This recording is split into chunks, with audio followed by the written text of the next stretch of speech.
মেধা তালিকায় নাম রয়েছে কিন্তু এখনো কাউন্সিলিং হয়নি। কাউন্সিলিং এর দাবিতে এদিন কোচবিহার জেলা প্রাথমিক শিক্ষা সংসদ দপ্তরের সামনে বিক্ষোভে সামিল হলেন টেট উত্তীর্ণরা। তাদের দাবি অন্যান্য জেলায় যাদের মেধা তালিকা তৈরি হয়েছিল তারা কাজ শুরু করে দিয়েছে, কিন্তু কোচবিহার জেলায় এখনো হয়নি। অবিলম্বে কাউন্সিলিং এর মাধ্যমে নিয়োগপত্র হাতে দেওয়া হোক তাদের।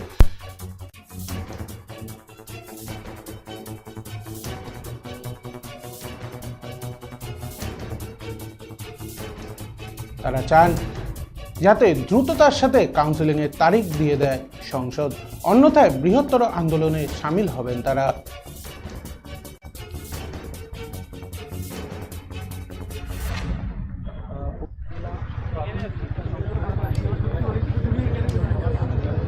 মেধা তালিকায় নাম রয়েছে কিন্তু এখনো কাউন্সিলিং হয়নি। কাউন্সিলিং এর দাবিতে এদিন কোচবিহার জেলা প্রাথমিক শিক্ষা সংসদ দপ্তরের সামনে বিক্ষোভে সামিল হলেন টেট উত্তীর্ণরা। তাদের দাবি অন্যান্য জেলায় যাদের মেধা তালিকা তৈরি হয়েছিল তারা কাজ শুরু করে দিয়েছে, কিন্তু কোচবিহার জেলায় এখনো হয়নি। অবিলম্বে কাউন্সিলিং এর মাধ্যমে নিয়োগপত্র হাতে দেওয়া হোক, এই দাবি তাদের। তাদের দ্রুততার সাথে যাতে কাউন্সিলিং এর ডেট দিয়ে দেয় সংসদ, তার দাবি জানান তারা, অন্যথায় বৃহত্তর আন্দোলনে সামিল হবেন তারা।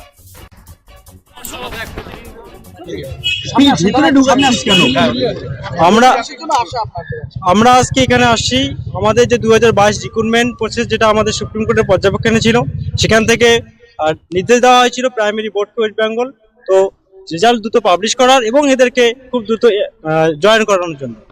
তো অবশ্যই সেই নির্দেশ মেনে মাননীয় পর্ষদ সভাপতি গৌতম পাল মহাশয় তিনি রেজাল্ট বার করে দিয়েছেন এবং প্রত্যেকটা ডিপিএসসিতে 3 তারিখে নির্দেশ দিয়েছেন যে এনাদেরকে যারা এমপ্লয়েড হয়েছেন তাদেরকে খুব দ্রুত অ্যাপয়েন্টমেন্ট করার জন্য।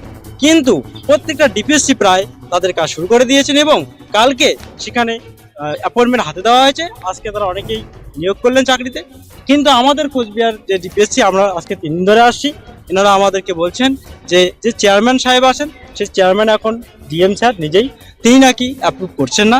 তো আমরা কালকে বলার পরে আবার বিকালে আসলাম, বললো যে অ্যাপ্রুভ করছেন না, আজকে নাকি অ্যাপ্রুভ করার কথা।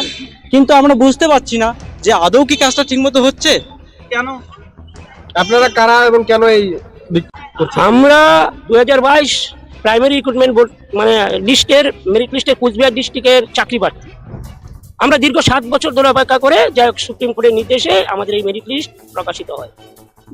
এখন আমাদের যে চেয়ারম্যান মানে গৌতম পাল মহাশয় উনি বলেছেন যে দ্রুত নিয়োগ হবে, কিন্তু আমাদের ডিপিএসসি অন্যান্য ডিপিএসসি দিয়ে দিয়েছে, কিন্তু আমাদের ডিপিএসসি এখন পর্যন্ত কোনো আমাদেরকে কাউন্সিলিং নোটিশ দেয়নি, ভ্যাকান্সি স্কুল ভ্যাকান্সি লিস্টও দেয়নি। আমরা গতকাল আমরা ডিআই স্যারের সাথে কথা বলেছিলাম এই বিষয়ে। উনি বলছিলেন যে গতকাল সন্ধ্যার মধ্যে আমাদেরকে এই কাউন্সিলিং কবে হচ্ছে তার নোটিশটা দিবে, কিন্তু সেটা আজও এখনও দেননি। তো আমরা ওই জন্যই আসছি সকলেই যে আজকে কখন দেয় আমাদেরকে আমরা দেখব, তারপরে সন্ধ্যায় আমরা দেখব বিকাল 4টা পর্যন্ত অপেক্ষা করবো যে কবে আমরা কাউন্সিলিং হচ্ছে। আমি পূর্ব মেদিনীপুর থেকে এসেছি। আমরা 2-3 দিন ধরেই এখানে আছি।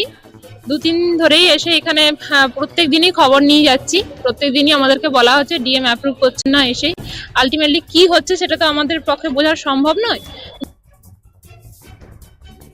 কিছু বলা হচ্ছে না। তো আমরা কতদিন ওইখানে ওয়েট করবো এরকম ভাবে?